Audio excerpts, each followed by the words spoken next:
Initializing. Hello, and in this lesson, we're going to look at Cursor. So, Cursor is a coding platform similar to VS Studio. If you already use Visual Studio Code, you can continue using it. It's not necessary to use Cursor. Or if you want to use Cursor just to see the difference between Cursor and VS Code, you can do so. I prefer Cursor, uh, but it's my personal preference. They all work very much the same. Cursor is actually a fork from Visual Studio, and I've built quite a lot of AI into Cursor, and I suppose that's why I'd prefer it. So if you're on the Cursor page, it's cursor.com, you can go to download and download the version for your operating system and install it. Once it's installed, you'll find something like this. Now, let me just explain if you're new to Cursor or Visual Studio Code. The first thing you have to do is to create a directory. But what I normally do is I'll go to somewhere like Docs, and in my document folder, I'll create a Cursor folder, and under that I'll have subfolders, a subfolder for each project that I'm going to take on. Now, by default, when you open Cursor, let me just go to new window, it will look like this. And you can then open a project by going to the folder that you want to use. Or in my case, I have a folder that I opened already. It will show all the projects that you started there already. And you can simply click on it and it will take you to the folder. Now, to the right-hand side is where you'll do all your coding in. Thing to look for is best drop down right here. You can either use the agent, which means you're going to tell it how to do the coding and it will do the coding. You can do planning, you can run agents in the background, and then you can just ask questions. So the difference between asking questions and the agents is that when you ask questions, it's not seen as you are now giving instructions for coding the project. It will then understand that you're just asking questions. It can be the weather. We will look at all these options as we go along with this training.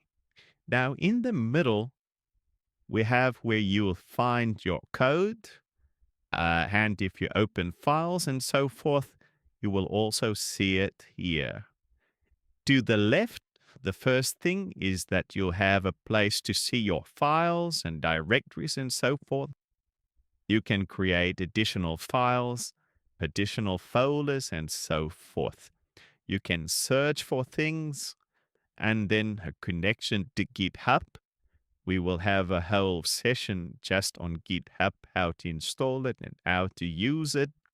And then you have libraries and so forth. So we can maybe just do something like this. Create code for an ESP32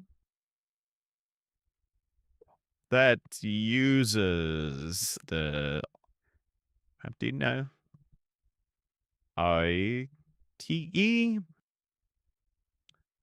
like the onboard LED flash, something like that. And then you can run the code.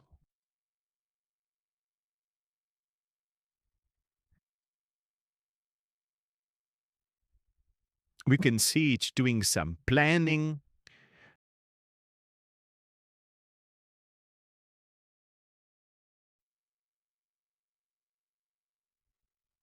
And you can see what's happening here is that it created a subfolder inside it, an INO file, which it is an Arduino IDE heap file extension.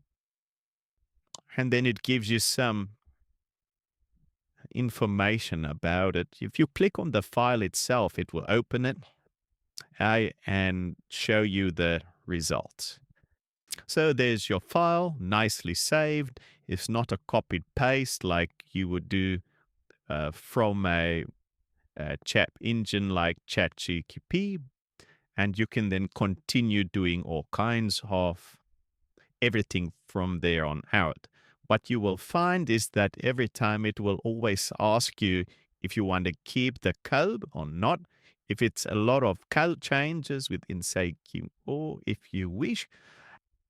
So there's one more thing I want to talk about is you can take a prompt. You can create a prompt for yourself. I do have a master prompt that's included in this course. We will look at it very soon. But my master prompt, what I've done is I've created a file and I indicated what components are connected to what pins. I also created a few other things. For example, there's educational row, show code explanations and things like that. And I copied that file into our playground directory. Now, when I'm going to go back and say, take this prompt and say something like, redo the code and look at new uploaded files for more details. As an example, what it will do now is it will go and find this prompt file of mine, and it will then read these pinouts, and it will change our code with the correct pinouts. And now suddenly you also see more information. It will give you teaching concepts. So what is pin mode? What is digital write? And things like that. If I go to the INO file, you can see that it took out this lead ball ends and it changed it to the actual pin out, the correct pin. So I'll just say keep all. And there you have it. We have now a file with much more comments, as I suggested in the master prompt. Now, just to finalize, we're going to look at libraries. We're going to look at GitHub as we continue with this course. I first want us to start doing some coding and get the microcontrollers to work with our AI-generated code. Then we'll come back to Cursor. In fact, we'll have 2 or 3 lessons explaining exactly how Git and GitHub works and how you incorporate it into Cursor. So that's it for now. I'll see you the next lesson. Initializing.